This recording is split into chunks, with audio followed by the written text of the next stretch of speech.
guys, in 3, 2, 1, rolling. Hi guys, welcome. Thank you for having me. My name's Terry Notary, and I was the movement choreographer, and I played Rocket on the last Rise of the Planet of the Apes and Dawn of the Planet of the Apes. So my job was to train the actors and get them ready to play apes, and we learned a lot on the first film, a lot about, you know, getting into the zone and sort of figuring out how we're going to portray apes and anatomically how we're going to make the arms, you know, long enough and if it's going to work at all. And we learned a lot on that one, and we actually took what we learned from that and sort of, you know, continued on with our learning curve. With this one, I was watching the last one, you know, after watching Rise of the Planet of the Apes, I really, you know, wanted to make Dawn better, obviously, and continue, you know, trying to make these apes feel more and more real and organic. And I got a great cast to work with. Obviously, a bunch of talented people that were really good at going through that process, which is sort of a process of deconditioning. I called it. I said, here we go. We're gonna start our ape class and ape school, and we're gonna figure out what it is that makes you human. And when you figure out what makes you human, first of all, what are those things? What are the things that make us human? Because all we need to do is figure that out first, not how to play an ape, because then we're just mimicking, and we're you know, mimicry is not going to work. It's going to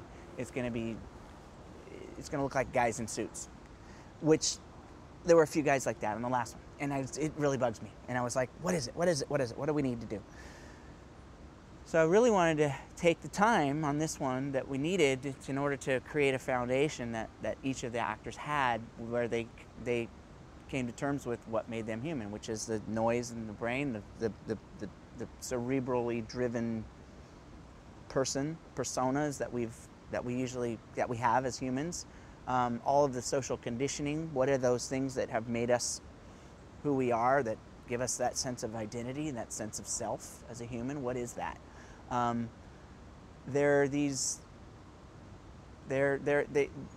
Those things are survival tools for us. They're tools that we need to survive in a society that we've created in order to be who we are and to become and be successful in what we do, you know.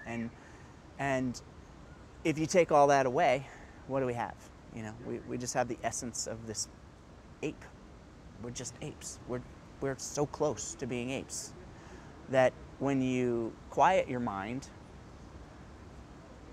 and you sit back into yourself and you let the mind sit in a hammock. That's what this is, the first thing. And as people are like, wait, I want to move like an ape. I'm gonna wait. Oh God, I gotta sit. And it's a little daunting at first, because they're like, what do I have? Whoa, what do you mean I'm gonna have to, like, well, you're gonna have to become, I have to identify with myself and like look into myself and see what I'm made of and what I've been a product of.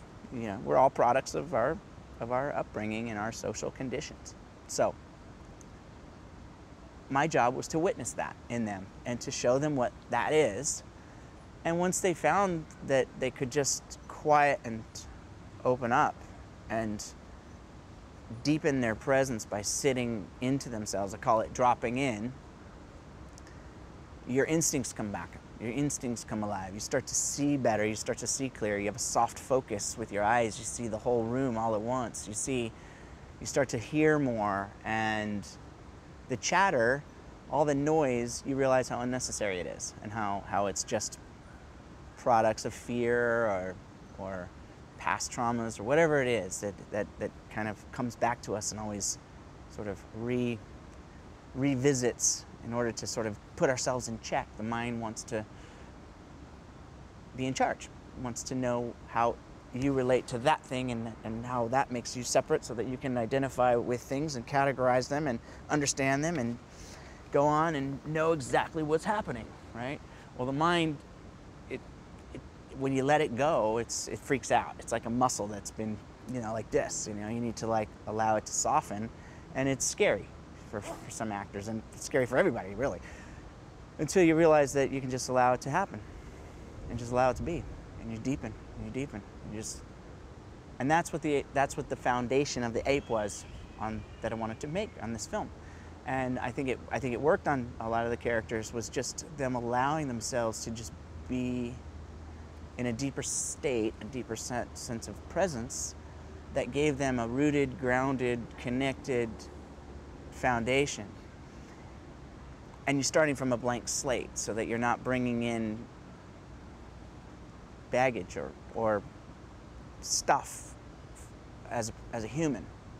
But then you can build the character, the ape, from the inside out. You can bring on the scars and the past traumas and the need and the cerebral stuff that's necessary for the character, without bringing in your stuff and masking that with the ape.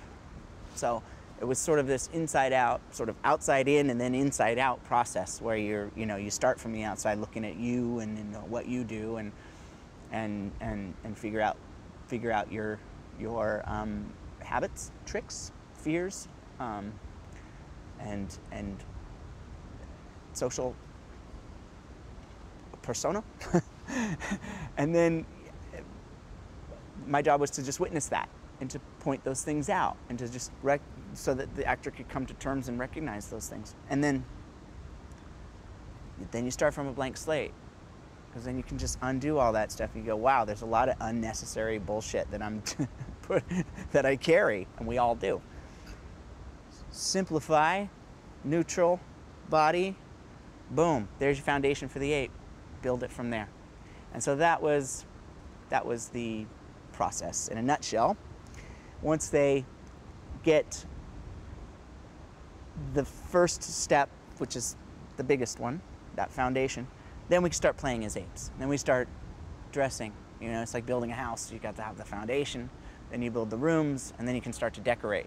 And everybody wants to decorate day one. You know, they all want to come in and start playing on the arms and you know, and getting into the stuff. But I found when people were really grounding themselves and finding that neutral body, which is that blank canvas, that the character was evolving, that they had no idea that they were going to get.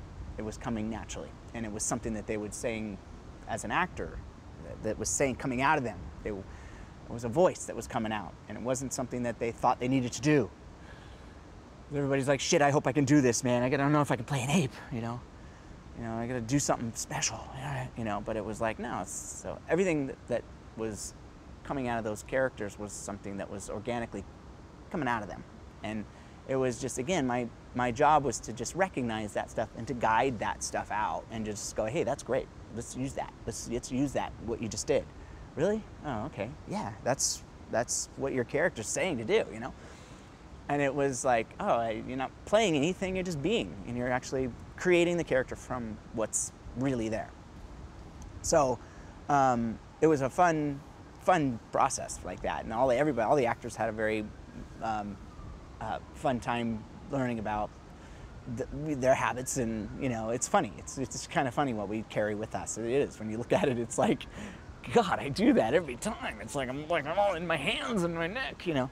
It's like, everybody's got their thing, and so yeah, that's it. The arm extensions are just they're from the first film. These are what we use to sort of get the anatomy correct. And usually when people come on these arm extensions, they get on them the first time, and they're like, you know, they want to muscle it up, you know, just want to use their muscles and boom, boom. See how I'm all in my head, right? I'm all caught up in my mind, like, what am I going to do? You have to do that when you're learning a technique for the first time, but then eventually you'll just learn to just like not use any muscles. So there's like absolutely no effort.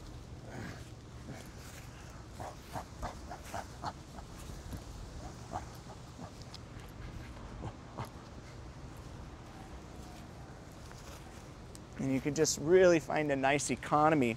And that's a quadruped walk. Then you get into the trotting and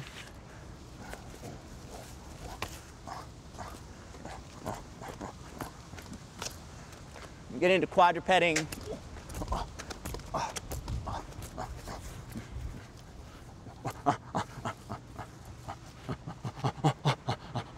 Biped walking.